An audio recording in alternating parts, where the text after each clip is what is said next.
Palavra da Verdade, a exposição bíblica com Hernandes Dias Lopes.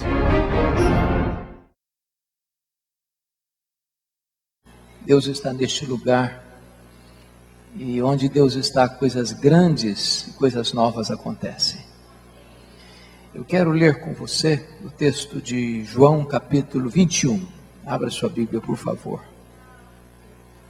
João capítulo 21, versos de 1 a 19. Eu estou lendo a versão atualizada. Se você tem outra versão, acompanhe comigo esta leitura. João 21, de 1 a 19, diz assim: Depois disto, tornou Jesus a manifestar seus discípulos junto ao mar de Tiberíades, e foi assim que ele se manifestou. Estavam juntos Simão Pedro, Tomé, chamado Dídimo, Natanael, que era de Caná da Galileia, os filhos de Zebedeu e mais 2 de seus discípulos. Disse-lhe Simão Pedro: Vou pescar. Disseram-lhe os outros: Também nós vamos contigo. Saíram e entraram no barco, e naquela noite nada apanharam. Mas ao clarear da madrugada, estava Jesus na praia. Todavia os discípulos não reconheceram que era ele. Perguntou-lhes Jesus: Filhos, tendes aí alguma coisa de comer? Responderam-lhe: Não. Então lhes disse: Lançai a rede à direita do barco e achareis. Assim fizeram e já não podiam puxar a rede, tão grande era a quantidade de peixes. E aquele discípulo a quem Jesus amava disse a Pedro: É o Senhor. Simão Pedro, ouvindo que era o Senhor, cingiu-se com sua veste, porque se havia despido, e lançou-se ao mar. Mas os outros discípulos vieram no barquinho, puxando a rede com os peixes, porque não estavam distantes da terra, senão quase 200 côvados, aproximadamente 100 metros. Ao saltarem em terra, viram ali umas brasas, e em cima peixes, e havia também pão. Disse-lhe Jesus: Trazei alguns dos peixes que acabastes de apanhar. Simão Pedro entrou no barco e arrastou a rede para a terra, cheia de 153 grandes peixes. E não obstante serem tantos, a rede não se rompeu. Disse-lhe Jesus: Vinde, comei. Nenhum dos discípulos ousava perguntar-lhe: Quem és tu? Porque sabiam que era o Senhor.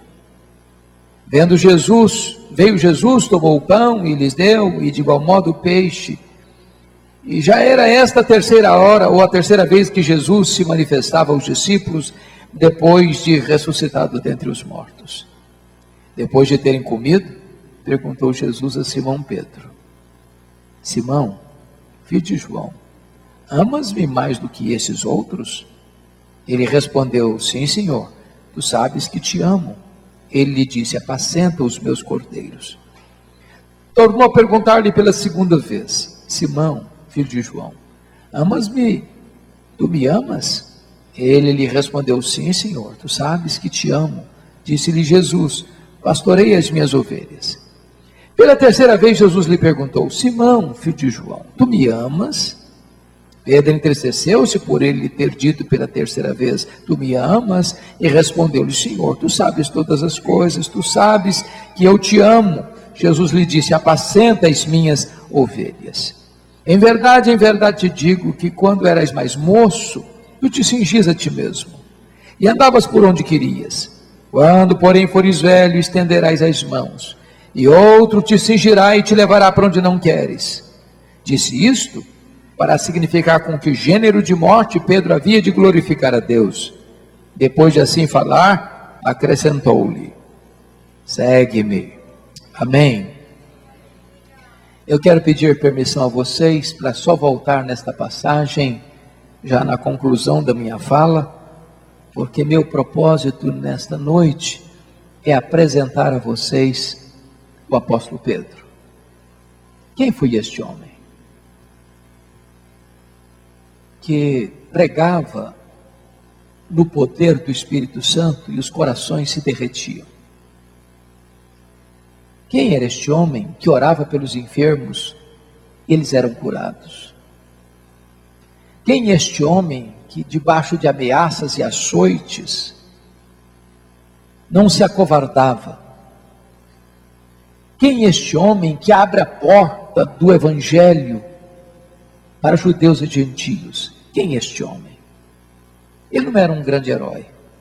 Ele era um homem vulnerável, frágil, contraditório, de avanços e recuos, de escaladas e descidas vertiginosas. Um homem capaz de ter uma fé robusta, a ponto de dizer: Senhor, se és tu, mandas me ir ter contigo por sobre as águas. E Jesus: vem, Pedro. E ao mesmo tempo que ele prova ter uma fé tão clara, ele é tomado por uma onda de incredulidade e naufraga nas ondas revoltas do medo.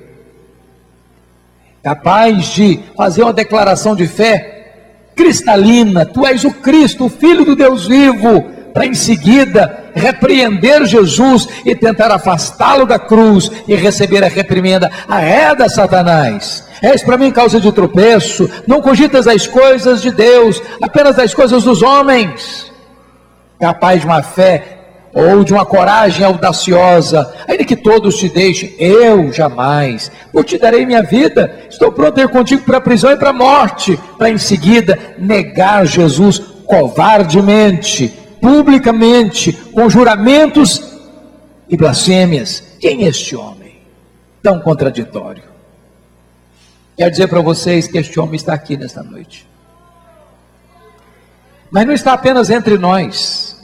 Este homem mora debaixo da nossa pele. O sangue deste homem corre em nossas veias. O coração deste homem bate em nosso peito. Nós temos o DNA deste homem. Nós somos Pedro. E por isso que Jesus Cristo fez na vida de Pedro, Ele pode fazer na minha, na sua, na nossa vida nesta noite. Então eu quero apresentar a vocês o apóstolo Pedro.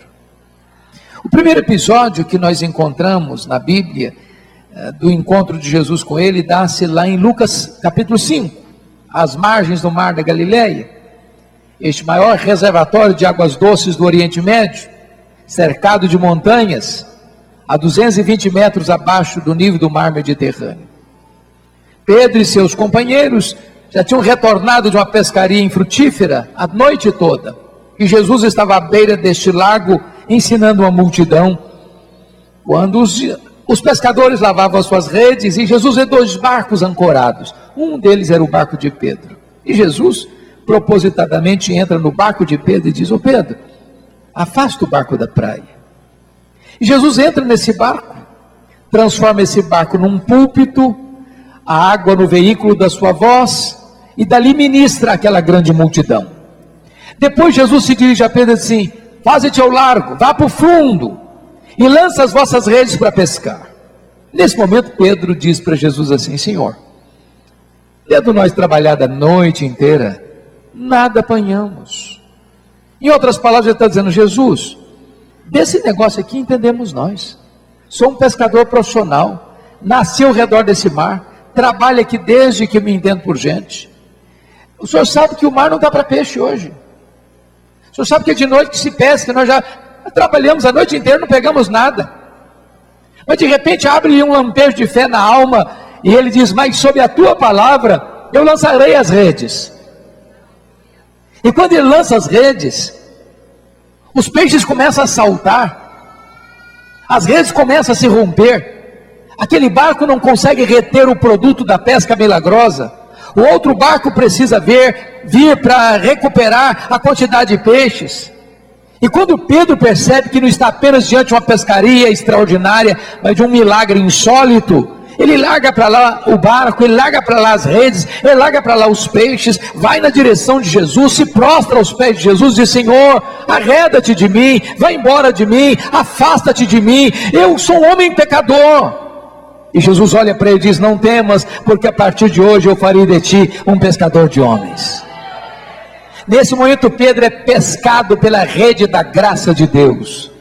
e se torna um discípulo de Jesus. Mais tarde, um apóstolo de Jesus. E ele caminha com Jesus, e ele escuta os ensinamentos de Jesus, e ele vê os milagres de Jesus. Os coxos andam, os cegos veem, os mudos falam, os surdos ouvem, os leprosos são purificados, os mortos ressuscitam, e a todos ele proclama o evangelho da graça. Diz a Bíblia, e Jesus está agora no extremo norte de Israel, lá em Bânias, lá no sopé do Monte Hermon, lá na divisa com o Líbano, lá onde nasce o Rio Jordão, lá em Cesareia de Filipe. E Jesus faz uma enquete com seus discípulos assim: quem dizem os homens ser o filho do homem? Em outras palavras, o que o povo comenta a meu respeito? E eles responderam: Senhor, uns dizem que tu és João Batista, outros dizem que tu és Elias, outros dizem que tu és Jeremias, outros dizem que tu és alguns dos profetas. Em outras palavras, Senhor, o povo não sabe nada a teu respeito, completamente confuso. Parece que é isso que está acontecendo hoje ainda. E Jesus não se volta para eles e pergunta: e vós, quem dizeis que eu sou? E Pedro, que era um líder, e Pedro, que era muito falante, e Pedro, que não suportava que ninguém falasse na frente dele, responde pelo grupo: tu és o Cristo, o Filho do Deus vivo. Talvez até aguardando um elogio de Jesus. Parabéns, Pedro, você é um homem muito espiritual, de profundo e refinado discernimento. Mas não foi o que Jesus fez. Jesus diz assim: bem-aventurado és, Simão Barjonas, porque não foi carne e sangue quem tu revelaram, mas o meu Pai que está nos céus. Em outras palavras, Jesus está dizendo assim para Pedro: Pedro, não pense você que você sabe quem eu sou, porque você é mais inteligente, ou mais espiritual, ou mais capacitado do que os outros. Você só sabe quem eu sou, Pedro, porque o Pai me revelou para você. Porque se o Pai não tivesse me revelado para você, como povo, você também não saberia quem eu sou. E Jesus emenda e diz: eu também te digo que tu és Pedro, e sobre esta pedra eu edificarei a minha igreja, e as portas do inferno não prevalecerão contra ela. Está aqui, irmãos, em Mateus 16, 18, um dos textos mais importantes da Bíblia, de cuja correta interpretação depende o futuro do cristianismo. Quem é a pedra sobre a qual a igreja está edificada? Há na história da igreja 3 interpretações para entender quem é a pedra. A primeira delas é que o próprio Pedro é a pedra. Há um termo, uma frase em latim muito conhecida no universo religioso que diz assim: ubi Petros ibi ecclesia. Onde está Pedro? Aí está a igreja. Talvez hoje cerca de 800 milhões de pessoas subscrevem essa interpretação, porque esta é a posição oficial do catolicismo romano. A outra, segunda interpretação, é que a pedra sobre a qual a igreja está edificada é a declaração de fé que Pedro demonstra: tu és o Cristo, o Filho do Deus vivo. Que a pedra é esta declaração de fé. Mas a terceira interpretação, e penso eu que todos nós aqui, se não a maioria de nós, subscreve a terceira interpretação, é que o próprio Cristo é a pedra fundamental sobre a qual a igreja está edificada. E parece-nos que o texto nos leva a esta conclusão, se não vejamos. Há na língua grega, foi escrito no Novo Testamento, uma espécie de trocadilho entre a palavra pedra e a palavra Pedro. A palavra pedra é Petra, a palavra Pedro é Petros. Pedro deriva de pedra e não pedra deriva de Pedro. Petros, Pedro, significa literalmente fragmento de pedra. É um pedaço de pedra arrancado de uma rocha maciça. Petra é uma rocha maciça, inabalável. Metáfora usada na Bíblia apenas para Deus e para ninguém mais. Então o que Jesus Cristo está dizendo é o seguinte: eu também te digo que tu és Petros, fragmento de pedra, mas sobre esta pedra, sobre esta rocha inabalável que sou eu edificarei a minha igreja. Isso ainda fica claro pelo pronome demonstrativo. Acho que todos vocês sabem que tanto em português, quanto em inglês, quanto em grego, há uma diferença entre esta e essa. Por exemplo, eu estou com a minha Bíblia na mão, e eu digo esta Bíblia, esta Bíblia. Mas se eu coloco a minha Bíblia no púlpito e me afasto, eu digo essa Bíblia. Em inglês é a mesma coisa. This Bible, that Bible. No grego é a mesma coisa.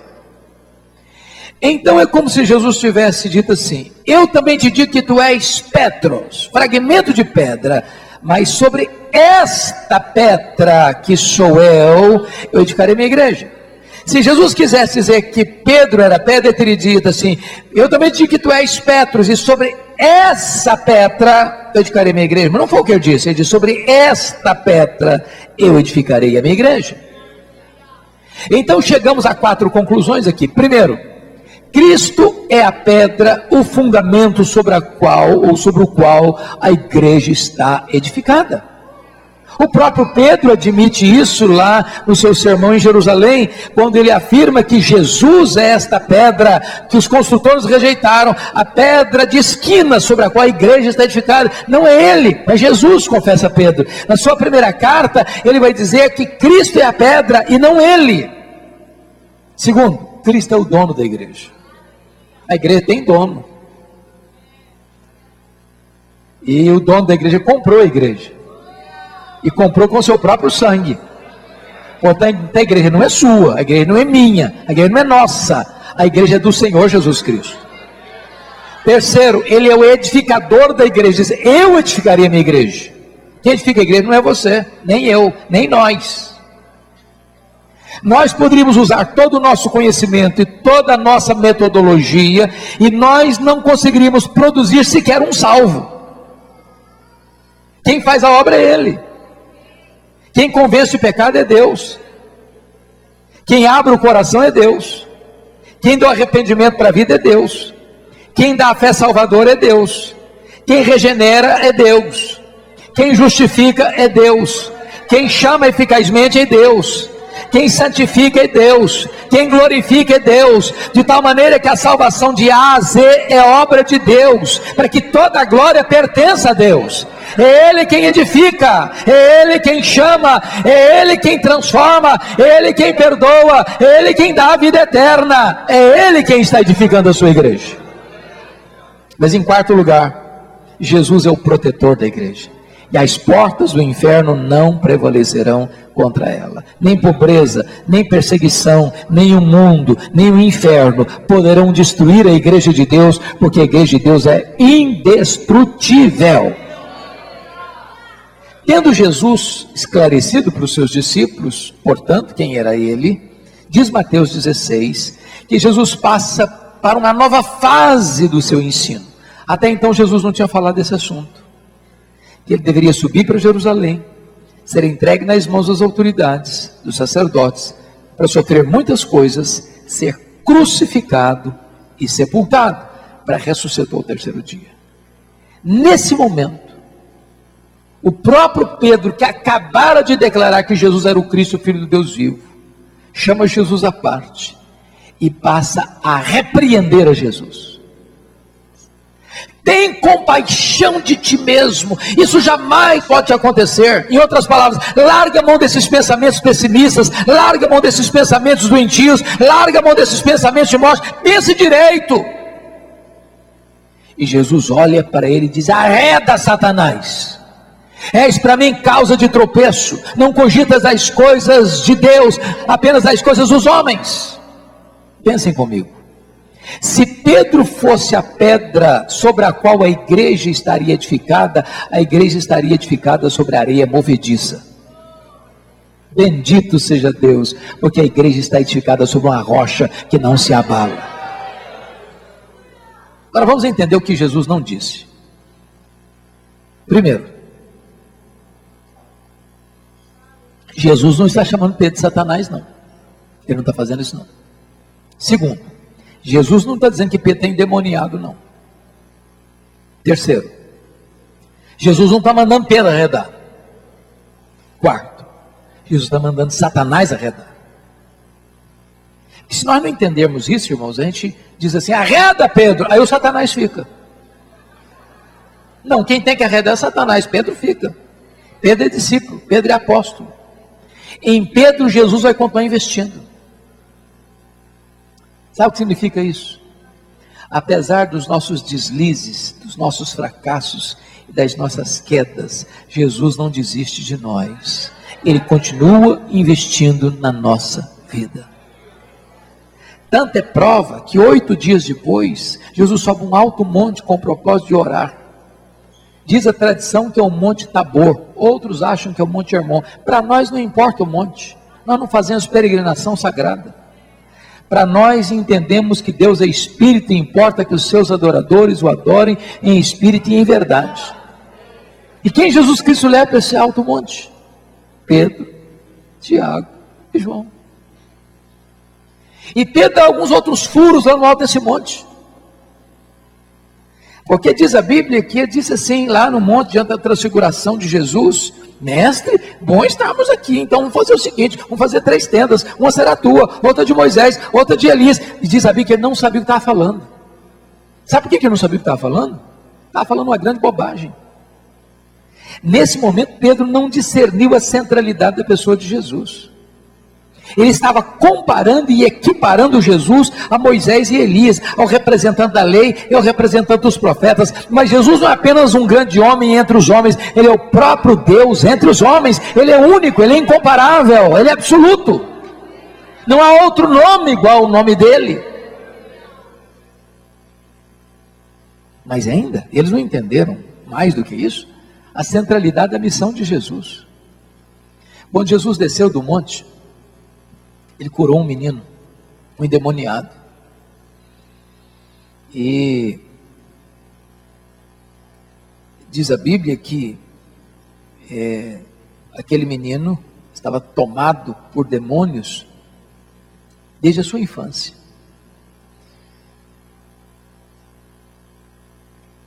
E diz a Escritura que a partir daquele momento, Jesus, ao curar aquele menino, devolveu ao seu pai, e Jesus disse para os seus discípulos assim, que ele iria para Jerusalém, que ele daria sua vida em Jerusalém, e a partir dali todo mundo podia ver no rosto de Jesus que ele estava indo para Jerusalém. Todo mundo percebia que ele estava determinado a ir para Jerusalém. Porque na verdade, o tema da conversa de Moisés e Elias, segundo Lucas 9:31, no topo da montanha foi este: sua partida para Jerusalém. A palavra partida no grego é a palavra êxodos, de onde vem a nossa palavra portuguesa êxodo. Em outras palavras, sabe qual foi o tema da conversa de Moisés e Elias no monte com Jesus? A cruz. A cruz.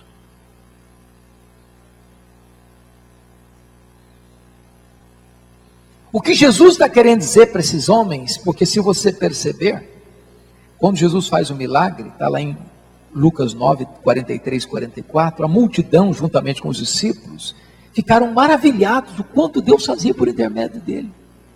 E nesse momento, diz Lucas 9, 44, que Jesus se dirige aos discípulos assim: fixai nos vossos ouvidos as seguintes palavras: o Filho do Homem vai ser entregue nas mãos dos homens. Sabe o que significa isso? Da mesma maneira que quando Jesus multiplicou os pães e os peixes, a multidão queria fazer de Jesus um rei político, um rei para resolver os problemas do aqui e do agora.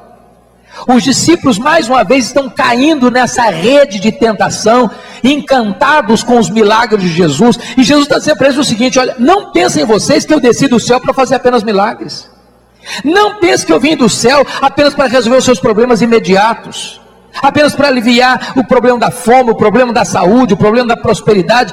Eu vim para o mundo para ir para a cruz, e é para a cruz que eu estou indo. Fixem nos ouvidos de vocês estas palavras, porque é lá na cruz que eu vou proclamar o êxodo e a libertação de vocês, é lá na cruz que eu vou redimir vocês, é lá na cruz que eu vou tornar vocês verdadeiramente livres. Mas diz Lucas 9,45 que os discípulos não entenderam isto. E então, a partir de Lucas 9, 51, 53, Jesus começa a caminhar para Jerusalém. Até que ele chega em Jerusalém, a multidão o acompanha, outra multidão o espera. Na Páscoa, a população de Jerusalém quintuplicava, e diz a Bíblia que as multidões iam espalhando ramos, palmeiras, roupas pelo meio, e ele ia entrando na cidade montado num jumentinho, a multidão gritando, cantando, Hosana, Hosana, bendito que vem em nome do Senhor. Ele vai descendo o Monte das Oliveiras, cruza o Vale do Cedron, começa a subir as encostas do Monte Moriá. Lá estava o templo, lá estava a entrada da cidade. Diz Lucas que enquanto a multidão canta, Jesus chora. Chora por quê? Porque percebeu que Jerusalém não tinha aproveitado o tempo da sua oportunidade. Porque Jesus vê profeticamente a cidade sendo arrasada pelos romanos, o templo sendo destruído, não ficando pedra sobre pedra, e os judeus sendo passados ao fio da espada, e os que sobraram dessa matança são espalhados pelo mundo e vendidos como mercadoria barata, na maior diáspora de todos os tempos, desde o ano 70 a 14 de maio de 1948. Depois que Jesus entra, ele diz assim para Pedro e para João: vocês vão preparar para mim um lugar para que eu possa comer com vocês a Páscoa. E Jesus dá todos os detalhes da preparação. Eles preparam o cenáculo no alto do Monte Sião, tudo preparado. Era quinta-feira à noite, a mesa posta, o cordeiro assado, o pão sem fermento, as ervas amargas, o vinho. Ali do lado tem uma bacia com água e uma toalha. Sabem por quê? Porque ninguém se assentava à mesa naquela época sem lavar os pés, as mãos. Sabem por quê? Porque Jerusalém está dentro de um deserto. Ninguém chegava em Jerusalém com os pés limpos, até porque ninguém usava sapatos fechados como os nossos. Eram alpargatas de couro, os pés empoeirados, e as mesas não eram mesas altas como as nossas, que você bota o pé de baixo e esconde os pés. Eram mesas baixas, onde você reclinava-se com o cotovelo e os seus pés ficavam quase perto do rosto da outra pessoa. O problema é que o papel de lavar os pés era o papel do escravo. Eles não tinham escravo entre eles, eram pares, eram condiscípulos, não tinha nenhum servente para servi-los, e nenhum deles estava disposto a começar esse trabalho. Isso era muito humilhante para eles. Diz a Bíblia que todos eles se assentam à mesa sem lavar os pés, e aliás o papo que rola na mesa é: quem de nós é o maior? Quem de nós é o mais importante? Quem de nós vai ter mais projeção no reino? E quando Jesus percebe que eles estão antenados no outro canal, enquanto Jesus está mergulhando na sombra da cruz, Jesus os choca, não com palavras, mas com atitudes. Jesus se levanta, pega a bacia, pega a toalha e começa a lavar os pés dos discípulos. Olha o constrangimento, olha a vergonha. Eu imagino Jesus lavando o pé de Judas Iscariotes, os pés de Tomé, de Filipe, de Mateus, até que Jesus chega diante de Pedro. Pedro está com os olhos arregalados, transtornado, envergonhado, e ele se dirige a Jesus assim: tu lavarás os pés a mim? E Jesus olha para ele e diz: o que eu faço agora tu não entendes, entendê-lo-ás depois. Aí Pedro radicalizou: nunca me lavarás os pés, eu jamais permitirei que tu te humilhes ao ponto de te tornares um escravo. Não, os meus pés tu não vais lavar. E Jesus olha de novo para ele e diz: se eu não te lavar os pés, tu não tens parte comigo. Aí o Pedro, que era 880, diz: então o senhor lava os pés, o senhor lava as mãos, o senhor lava a cabeça, até um banho se o senhor quiser me dar, só pode dar. Aí Jesus: não, Pedro, agora é você que não está entendendo. Todos vocês estão limpos, exceto um. É preciso lavar apenas os pés. O que Jesus quis dizer com isso? Todos vocês, exceto Judas. já passaram pelo lavar regenerador do Espírito Santo. E essa lavagem só acontece uma única vez na vida e nunca mais precisa se repetir. Mas aqueles que já foram regenerados precisam constantemente passar pelo processo da santificação. Naquela noite, Jesus desmascara Judas. Naquela noite, Jesus instituiu a ceia. Naquela noite, Jesus faz uma transição da Páscoa judaica para a ceia do Senhor, da velha aliança para a nova aliança em seu sangue. E então, diz a Bíblia, que tendo Jesus cantado um hino, saiu para o Monte das Oliveiras. Como está saindo? Jesus se dirige aos seus discípulos assim: nesta noite, todos vós vos escandalizareis comigo, como está escrito, ferirei o pastor e as ovelhas ficarão dispersas. Aí Jesus encosta bem em Pedro e diz: Pedro, Satanás os requereu para peneirares como um trigo, mas eu roguei por ti para que a tua fé não desfaleça. Quando voltares para mim, fortalece os teus irmãos. Eu acho que Pedro deve ter dado uma raspada na garganta e disse: Senhor, eu estou entendendo bem o que está acontecendo, o clima está pesado, eu sei que tem uma orquestração aí no Sinédrio para te matar, para te prender e para te matar. Mas deixa eu dizer uma coisa, eu acho que os meus colegas não vão aguentar essa pressão. Eles não têm tutano para enfrentar isso não. Mas eu preciso dizer uma coisa para o senhor: a corda não rói do meu lado, eu sou um homem batuta. É que todos te abandonem, eu jamais. Por ti darei minha vida. E tem mais, eu estou pronto a ir contigo para a prisão e para a morte. E Jesus olha bem no Pedro e diz: Pedro, pois em verdade te digo que nesta mesma noite, antes que o galo cante, tu me negarás 3 vezes. Eu acho que o Pedrão se calou. Atravessaram o Vale do Cedron, mergulharam nas fraldas do Monte das Oliveiras, onde tinha um jardim, uma prensa de azeite, Getsêmani. E diz a Bíblia que Jesus deixa 8 dos seus discípulos para trás, porque Judas não está entre eles mais. Pega Pedro, Tiago e João e diz: vocês vêm comigo. Quando Jesus ficou sozinho com os 3, ele abre o coração para eles e diz assim: a minha alma está profundamente triste até a morte, ficai comigo, vigiai comigo. E diz a Escritura que Jesus então vai sozinho para o interior do jardim, e ali ele se prostra com o joelho em terra, com o rosto no chão. O Rei da Glória, o Criador do Universo, o Senhor dos Senhores. E diz Hebreus 5,7 que ele oferece forte clamor e lágrimas àquele que poderia libertá-lo da morte. E ele ora, e ele chora, e ele ora, e ele chora, e ele ora, e ele chora. E diz: Pai, se possível, passe de mim este cálice sem que eu beba, mas se não, seja feita a tua vontade. A grande pergunta é: que cálice era esse? Será que era certeza que ele seria preso naquela noite? Será que era certeza que seus discípulos se dispersariam naquela noite? Será que era certeza de que Judas depositaria em sua face santa um beijo traidor naquela noite? Será que era convicção de que Pedro covardemente o negaria naquela noite? Será que era certeza de que o Sinédrio iria esbordoá-lo e cuspi-lo no rosto e costurar contra ele 2 acusações amargas: blasfêmia contra Deus e conspiração contra César? Será que era certeza de que o pretório romano iria condená-lo à morte, morte e cruz? Será que era certeza de que ele percorreria as apinhadas ruas de Jerusalém, debaixo de apupos e vaias, uma multidão ensandecida? Será que era certeza que ele seria esticado naquele leito vertical da morte, rejeitado pela terra e rejeitado pelo céu? E a resposta é 1000 vezes não. Que cálice era este?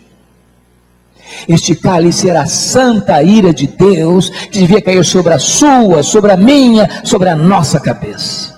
Este cálice era a convicção de que ele, sendo santo, santo, santo, seria feito pecado por nós. Era a convicção de que ele, sendo amado e o bendito do Pai, seria feito maldição naquela noite. Era a convicção de que Deus lançaria sobre ele a iniquidade de todos nós e agradaria ao Pai moê-lo naquela cruz.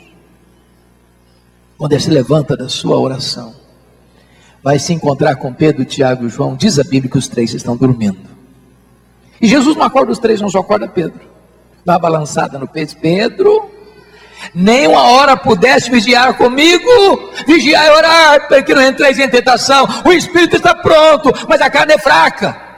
E Jesus volta para o segundo período de oração, e prostra-se de novo, e ora e chora, e ora e chora, e ora e chora, e repete as mesmas palavras, e vem um anjo do céu e o consola. Ele volta para Pedro, está dormindo ainda. E Jesus volta para o terceiro período de oração.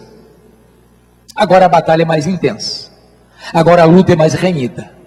Agora não molha o chão apenas com as suas lágrimas, ele molha o chão também com o seu sangue. Quando ele se levanta, preste atenção nisso, não tem mais angústia em Jesus. Não tem mais angústia em Jesus.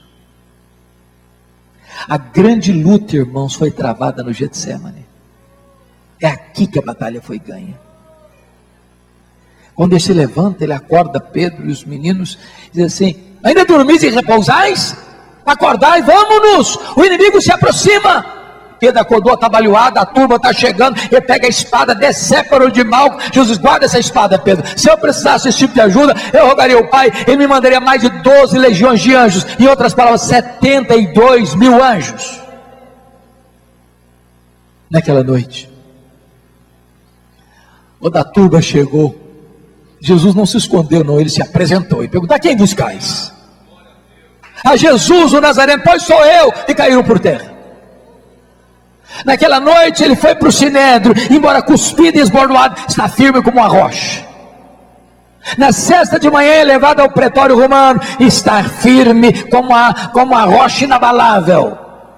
Ele vai carregando a cruz pela estrada e pelas ruas de Jerusalém. As mulheres choram, e ele pergunta: por que vocês estão chorando? Não chorem por mim, chorem por vocês, chorem pelos seus filhos.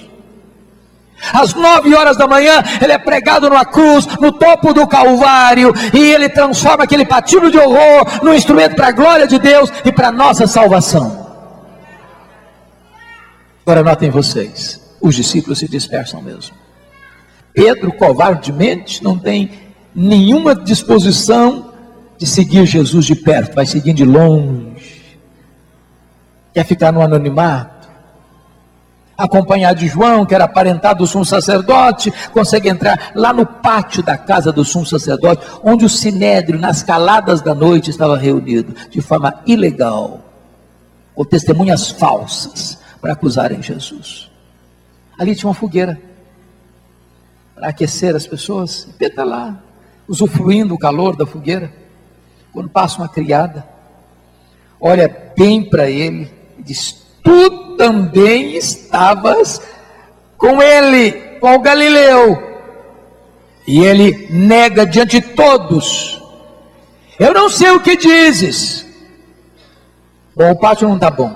Ele sai do pátio, vai lá para o alpendre, passa uma criada, olha bem para ele e diz: este também é discípulo dele. Diz a Bíblia que Pedro agora não nega apenas, ele jura: eu juro que eu não sei quem é esse homem. Daqui a pouco chega um grupo de homens, talvez daqueles que foram lá no Getsemane para prender Jesus, olharam bem para ele e dizem: sim, tu és discípulo dele mesmo, este teu modo galileu de falar é inconfundível, esse sotaque de notícia seu é inconfundível, tu és discípulo dele sim. E diz que agora ele não só nega, não só jura, agora ele pragueja, agora ele blasfema, ele fala palavrão. Eu não sei o que diz, eu não conheço esse homem. E diz que nessa hora o galo canta, Jesus crava nele o seu olhar, ele cai em si, desata a chorar e sai dali chorando amargamente. Pedro negou sua fé, Pedro negou o seu Senhor, Pedro negou o seu discipulado. Pedro, Petros, fragmento de pedra, mentira, é apenas pó. Naquela noite Jesus foi cuspido, esbordoado, e Pedro não estava lá. Sexta-feira de manhã o sinédrio se reúne às pressas para costurar uma segunda acusação contra Jesus: blasfêmia, conspiração contra César, e Pedro não está lá. Jesus é levado ao pretório romano, dali enviado a Herodes, e Pedro não está lá.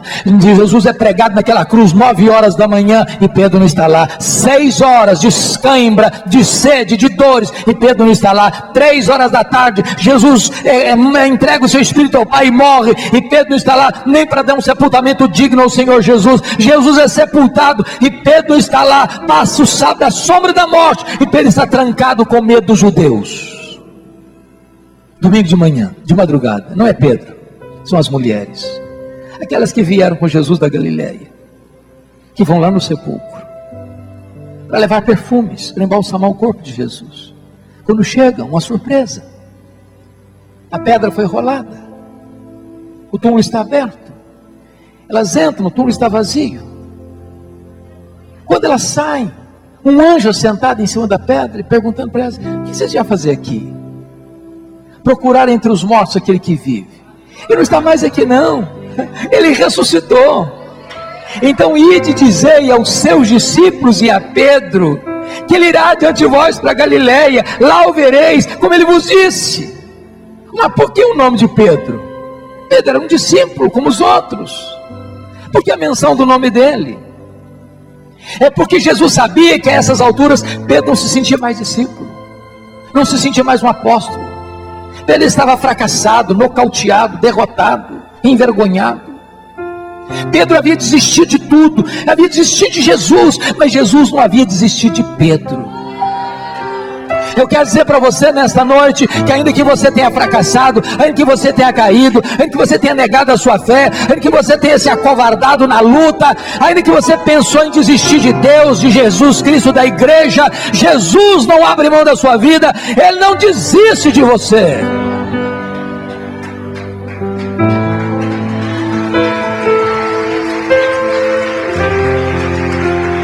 Agora pensem comigo como é que foi essa caminhada de Pedro de Jerusalém para Galileia. São mais de 100 quilômetros a pé.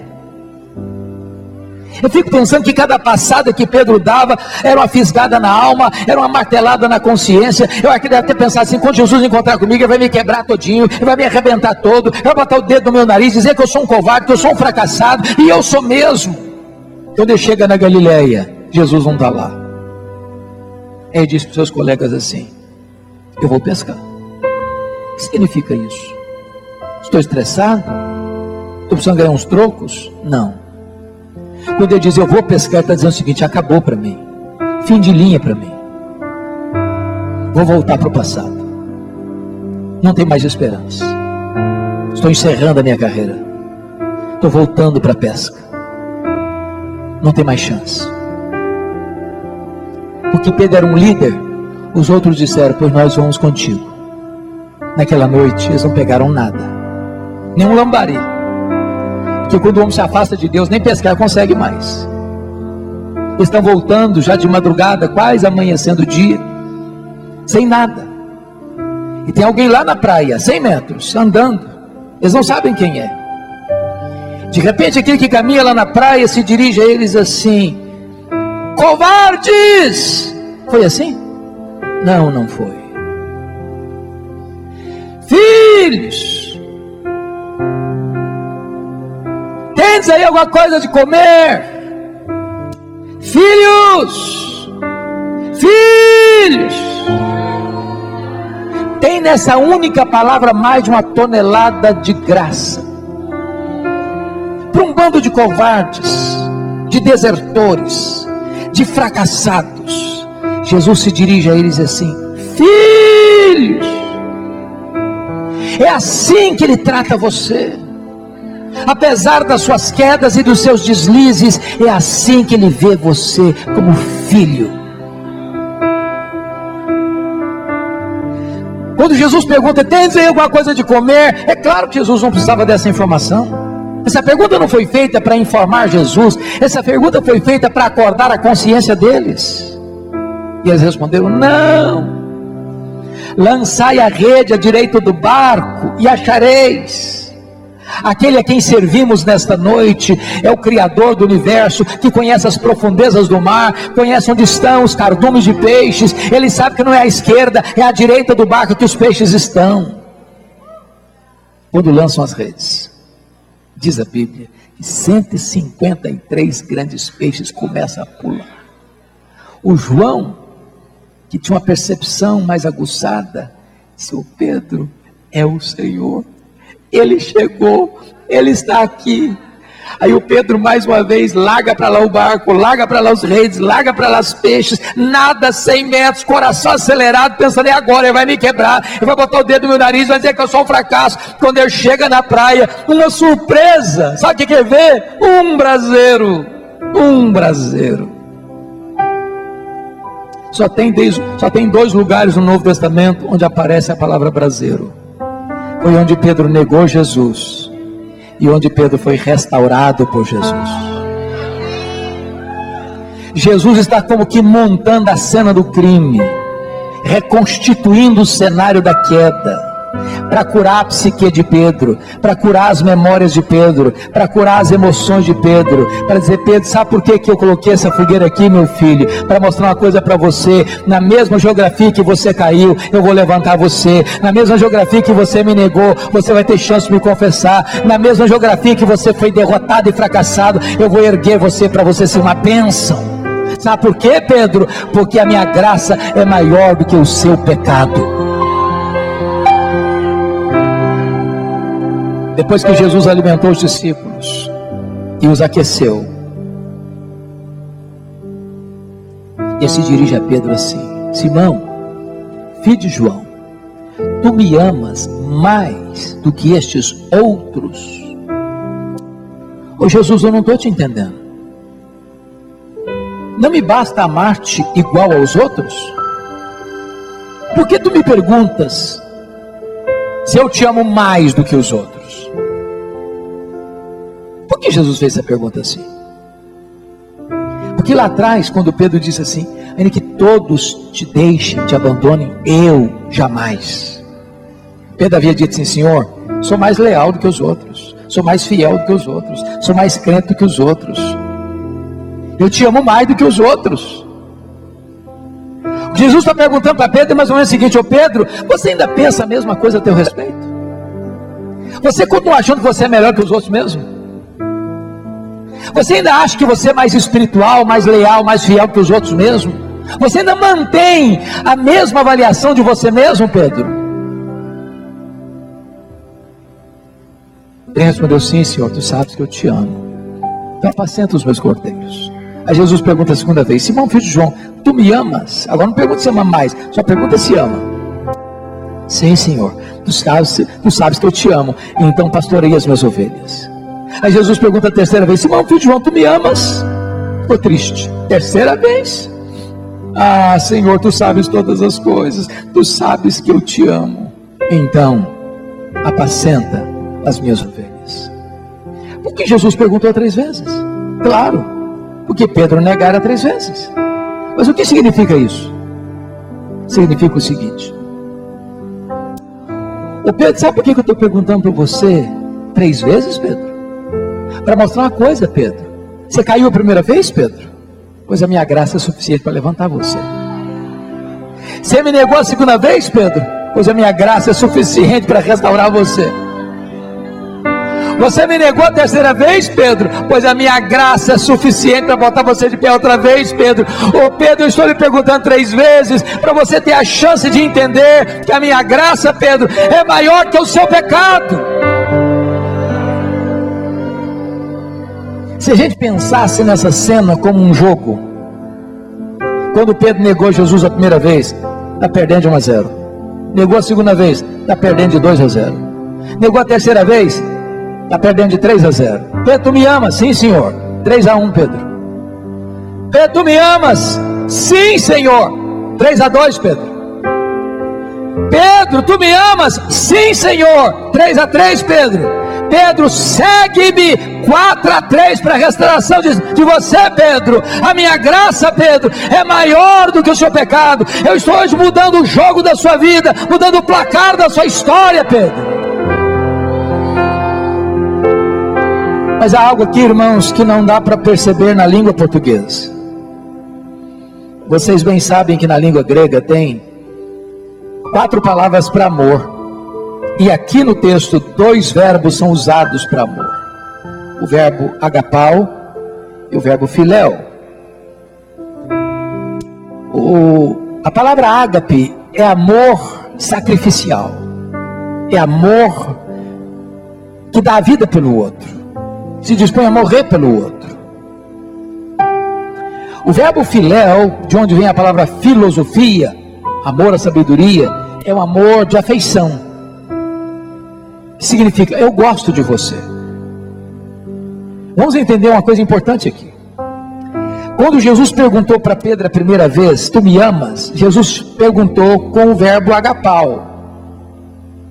Jesus perguntou assim, Petros, agapas-me? Pedro, tu me amas a ponto de dares tua vida por mim, de morreres por mim? Pedro não respondeu essa pergunta. O que Pedro respondeu para Jesus foi o seguinte, Jesus, amor ágape eu não tenho. Eu não tenho coragem de dar minha vida por ti. Eu não estou pronto a morrer por ti. Eu só gosto de ti. E respondeu assim, filose, filose. Eu só gosto de ti. Aí Jesus pergunta a segunda vez do mesmo jeito, Petros, agapas-me? Tu me amas com amor ágape? Tu me amas a ponto de morreres por mim, de dar sua vida por mim? Pedro não respondeu essa pergunta. O que respondeu foi, Senhor, amor ágape eu não tenho. Eu não estou pronto, nem consigo dar minha vida por ti. Eu só gosto de ti. E respondeu, filose, eu só gosto de ti com amor filéu. Por que ficou triste a terceira vez? Porque Jesus mudou a pergunta. Jesus usou o verbo na terceira pergunta, o mesmo verbo que Pedro tinha usado nas duas respostas anteriores. Então Jesus pergunta para ele, Petros, fileis-me? Pelo menos você gosta de mim, Pedro? E Pedro respondeu do mesmo jeito das vezes anteriores, filose, eu só gosto do Senhor. Qual a lição que eu aprendo aqui? Quando Pedro, confiando nele mesmo, disse para Jesus, por ti darei minha vida, ele negou Jesus. Mas quando Pedro humildemente reconheceu que não tinha forças para morrer por Jesus, aí Jesus o capacitou a dar a sua vida por ele. Percebam vocês que Jesus está restaurando não apenas Pedro, mas restaurando o ministério de Pedro. Apacenta os meus cordeiros, pastorei as minhas ovelhas, apacenta as minhas ovelhas. Talvez eu esteja falando nesta noite para alguém de linha de frente, gente de vanguarda, gente de liderança, gente que já foi gente de proa na obra de Deus, e hoje está sentado num banco, ensarilhou as armas, jogou a toalha. Eu quero dizer para você que Jesus está aqui hoje, não só para restaurar a sua vida, mas para restaurar o seu ministério, para colocar nas suas mãos o cajado de pastor, e levantar você para uma grande obra, e dizer para você que o melhor daquilo que você já experimentou no passado, será medidas mínimas do que Deus vai fazer na sua vida, daqui para frente. A partir daqui, irmãos, Pedro é um outro homem. A partir daqui Pedro vai ser um homem de oração. A partir daqui Pedro vai ser um homem cheio do Espírito Santo. A partir daqui Pedro vai orar pelos enfermos, eles vão ser curados. Pedro vai pregar, os corações vão se derreter. A partir de agora Pedro não tem medo de prisão, Pedro não tem medo da morte. A partir daqui Pedro vai abrir a porta do Evangelho para judeus e para gentios. A partir daqui Pedro vai ser uma bênção nas mãos do Deus vivo. E é nesse contexto que eu chamo a sua atenção nos versos 18 e 19. Olha comigo, por favor. Verso 18, Jesus diz, em verdade te digo, que quando eras mais moço, tu te cingias a ti mesmo, e andavas por onde querias. Quando porém fores velho, estenderás as mãos, e outro te cingirá e te levará para onde não queres. Mas o que Jesus quis dizer com isso? Ele interpreta no verso 19, disse isto para significar com que gênero de morte Pedro havia de glorificar a Deus. O que Jesus está dizendo para Pedro é o seguinte, Pedro, você se lembra quando você falou que queria dar sua vida por mim, que estava pronto a dar sua vida por mim? Pois é, Pedro, isso vai acontecer, mas não vai ser agora não, quando você ficar velho. Hoje você é livre, você é jovem, você vai para onde você quer, mas quando você ficar velho, eles vão levar você para um lugar que você não quer ir. E eles vão cingir você, vão pregar suas mãos. Eu fico pensando, como é que isso aconteceu na mente de Pedro? Toda vez que ele ia dormir, ele podia pensar, bom, eu vou morrer crucificado. quando eu ficar velho, eu vou morrer crucificado. Ele ia sentar para tomar uma refeição, que vinha a mente dele. Jesus disse que eu vou morrer crucificado quando eu ficar velho. Ele ia pregar, aquilo vinha a mente dele. Quando eu ficar velho, Jesus disse que eu vou morrer crucificado. Ele ficou velho. Sabe o que aconteceu? Ele conta para nós como é que foi isso. Você quer ver isso? Está na Bíblia. Abra sua Bíblia comigo e eu encerro aqui. Segunda carta de Pedro, capítulo 1, versos 14 e 15. Pedro vai dizer algo sublime. Olha o que ele disse. Capítulo 1, versos 14 e 15 da primeira carta. Ele diz assim: certo, 14, que estou prestes a deixar o meu tabernáculo. É a mesma experiência de Paulo. Paulo diz assim: já estou sendo oferecido por libação, e o tempo da minha partida é chegado. Pedro, na mesma conjuntura, diz assim: certo de que estou prestes a deixar o meu tabernáculo. Ou seja, estou prestes a morrer, como efetivamente nosso Senhor Jesus Cristo me revelou, lá em João 28, 21, 18 e 19. Porque Paulo era cidadão romano, foi degolado. Pedro era cidadão comum. E a morte, pena de morte, no Império Romano, era a crucificação para um cidadão comum. Olha o que diz no verso 15: mas de minha parte, estou pensando em me defender. Foi isso que está escrito aí? Não, né? Não é isso. Mas de minha parte, estou pensando em dizer que Nero é culpado dessa perseguição, e eu sou inocente. Não está escrito isso não. Mas de minha parte, estou pensando em fazer uma grande campanha de oração nas igrejas para eu ser liberto. É isso que está escrito aí? Também não. Ele diz: mas de minha parte, esforçar-me-ei. De que maneira? Diligentemente, a todo tempo, mesmo depois da minha partida, mesmo depois da minha morte, conserveis lembrança de tudo. Sabe o que ele está dizendo? Roma vai me matar, mas Roma não vai terminar com o meu ministério. Roma vai silenciar minha voz, mas não vai calar a voz de Deus. A palavra de Deus vai continuar viva. O que eu preguei, o que ensinei, vai continuar vivo. A palavra de Deus não pode ser amordaçada. A palavra de Deus não pode ser crucificada. A palavra de Deus não pode morrer. A palavra de Deus é viva e poderosa. Ela triunfou sobre as fogueiras. Ela triunfa sobre o ácido venenoso dos críticos blasfemos.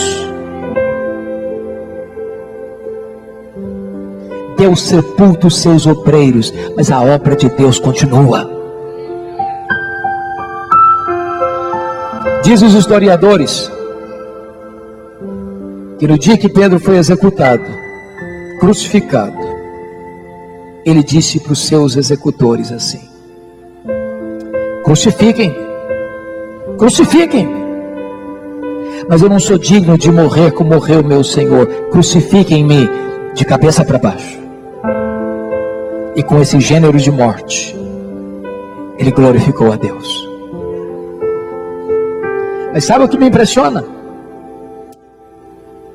João 21, 19 diz que depois que Jesus disse para ele que ele morreria crucificado, Jesus disse assim: Pedro, segue-me. Segue-me. Não é segue-me para o sucesso, não é segue-me para a riqueza, não é segue-me para os aplausos do mundo, é segue-me para a morte, para o martírio, para o sacrifício. Irmãos, uma época em que o cristianismo está sendo tão atacado, que o evangelho está sendo tão diluído, tão humanizado, tão antropocêntrico, nós precisamos resgatar o verdadeiro evangelho, que nos prepara para viver, que nos prepara para morrer, que nos prepara para a eternidade. Que o Senhor nos abençoe. Amém.